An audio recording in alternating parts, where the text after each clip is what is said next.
इस वीडियो में मैं बात करने वाली हूँ ऐसे बंदे के बारे में जो अपनी खुद की मेहनत से वर्ल्ड के सेकंड रिचेस्ट पर्सन बन चुके हैं।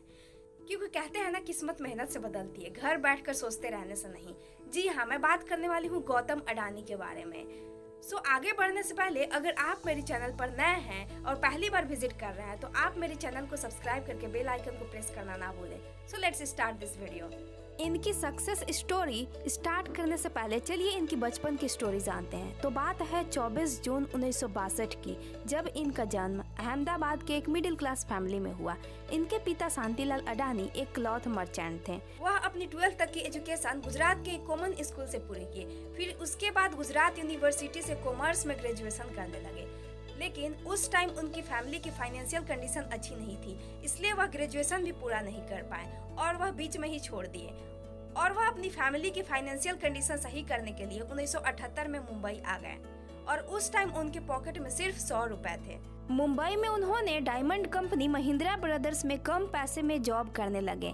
इन्हें बिजनेस में बहुत इंटरेस्ट था, इसलिए उन्होंने जॉब करते करते बिजनेस के रूल्स को अच्छी तरीके से समझने लगे और बिजनेस की अच्छी समझ होने के बाद उन्होंने वहां 2-3 सालों तक जॉब किया।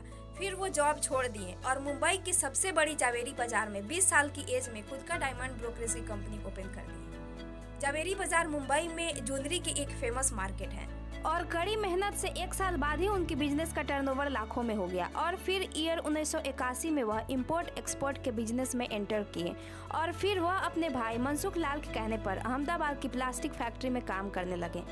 प्लास्टिक ट्रेनिंग में इन्होंने जो कुछ भी सीखा, ट्रेनिंग लिया, उसी के बेसिस पर पॉलीविनाइल क्लोराइड यानी पॉलीमर की मार्केट ओपन कर दिए और इसे मैनेज करने के लिए इनके भाई मनसुख लाल इन्हें वहां बुलाए। 1985 में स्मॉल स्केल लेवल पर पॉलीमर का इंपोर्ट शुरू किए और 1988 में अडानी एक्सपोर्ट की फाउंडेशन रखे और अडानी ग्रुप की स्थापना किए। ये अडानी एक्सपोर्ट ही पूरे वर्ल्ड में आज अडानी एंटरप्राइजेस के नाम से जाना जाता है, जो agriculture, airports, roads, aerospace, mining, electricity आदि के फील्ड में काम करती है। और अडानी एंटरप्राइजेस के अंडर ये 3 कंपनियां आती है: Adani Wilmer, Adani airport holdings, Adani road transport. 22 अगस्त 1996 को वह अपनी बिजनेस को बढ़ाते हुए अडानी पावर लिमिटेड को शामिल किए, जो इलेक्ट्रिसिटी को जनरेट, सप्लाई एंड डिस्ट्रीब्यूट करती है और इसकी स्थापना 1988 में हुई। करेंटली इंडिया की largest private thermal power producer company है, यानी कोल का यूज करके इलेक्ट्रिसिटी जनरेट करती है। इसकी 7 पावर प्रोजेक्ट्स गुजरात, छत्तीसगढ़, महाराष्ट्र, राजस्थान, कर्नाटक में ऑपरेट होती है, जो 12,450 मेगावाट की कैपेसिटी तक पावर प्रोड्यूस करती है और 7,000 मेगावाट की कैपेसिटी से ज्यादा की power plant Jharkhand, MP, Gujarat, Rajasthan, Karnataka में स्टार्ट करने की प्लानिंग की गई है। इसमें झारखंड के गोड्डा जिले का पावर प्लांट इंडिया और बांग्लादेश की गवर्नमेंट के एग्रीमेंट से बनाई जा रही है, क्योंकि हाल ही में गौतम अडानी बांग्लादेश के सीएम शेख हसीना से मिले।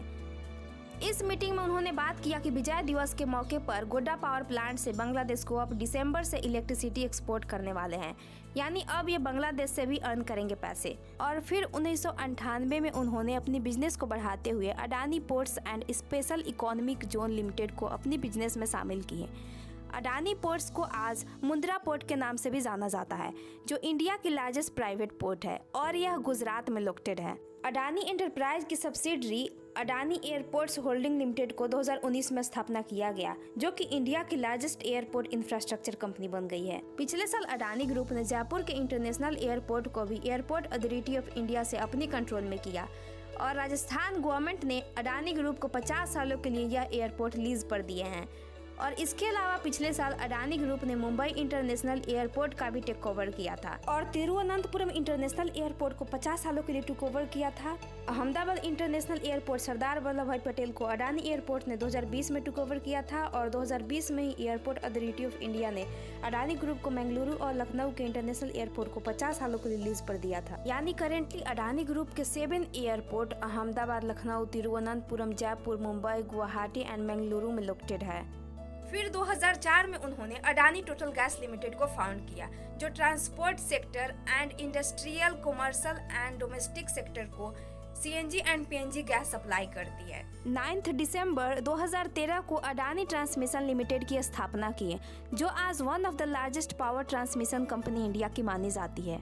फिर 23 जनवरी 2015 को वह अडानी ग्रीन एनर्जी लिमिटेड को शामिल किए जो आज इंडिया की one of the largest renewable company मानी जाती है। ये सब के अलावा करेंटली अडानी ग्रुप दुनिया की सबसे बड़ी स्विट्जरलैंड की सीमेंट कंपनी होल्सिम ग्रुप से अंबुजा सीमेंट और उसकी सब्सिडरी एससीसी लिमिटेड में स्टेक खरीद चुके हैं, हिस्सेदारी ले चुके हैं। यानी अब होल्सिम इंडिया अडानी ग्रुप की होगी और इस कंपनी की प्रॉपर्टी पर भी अडानी ग्रुप का हक होगा। चलिए एक बार अडानी ग्रुप के सब्सिडरीज को समराइज करते हैं। Adani power, Adani Wilmer, Adani enterprises, Adani ports and special economic zone limited, Adani total gas, Adani transmission limited, Adani green energy limited, Ambuja cements and last one SCC. जैसा कि आप जानते होंगे, इस साल फरवरी में गौतम अडानी रिलायंस इंडस्ट्री के चेयरमैन मुकेश अंबानी को पीछे करके एशिया के सबसे रिचेस्ट मैन बने और अप्रैल में वह 5th रिचेस्ट मैन बने। जुलाई में उन्होंने माइक्रोसॉफ्ट के सीईओ बिल गेट्स को पीछे करके वर्ल्ड के 4th रिचेस्ट मैन बने और इसके बाद 30 अगस्त को फ्रांस के बिलियनर बर्नार्ड अर्नोल्ड को पीछे करके वर्ल्ड के 3rd रिचेस्ट मैन बने। फिर उन्होंने अमेजन के सीईओ जेफ बेजोस को पीछे करके वर्ल्ड के 2nd रिचेस्ट मैन बने और एशिया के 1st रिचेस्ट मैन बन गए। यानी ये टेस्ला कंपनी के मालिक एलोन मस्क के बाद बिलियनर्स लिस्ट पर आ चुके हैं। और इस प्रकार वह अडानी ग्रुप के सब्सिडरीज को बढ़ाते गए, उनकी बिजनेस बढ़ती गई और इतनी लंबी सफर पूरा करने के बाद आज वह एशिया के 1st रिचेस्ट मैन और वर्ल्ड के 2nd रिचेस्ट मैन बन गए और उनकी करेंट नेटवर्थ $155.7 बिलियन हो गई। अगर मैं इनकी सक्सेस स्टोरी से जुड़ी सभी इन्फॉर्मेशन को कवर करूं तो वीडियो बहुत ज़्यादा लेंथी हो जाएगी, इसलिए इस वीडियो में मैंने इम्पोर्टेंट इन्फॉर्मेशन को कवर करने की कोशिश करी है। तो आपको इनकी ये स्ट्रगल स्टोरी कैसी लगी और इसमें आपकी क्या ओपिनियन है, हमें कमेंट में ज़रूर बताएं और इस तरह के वीडियो देखने के लिए हमें फॉलो करना ना भूलें।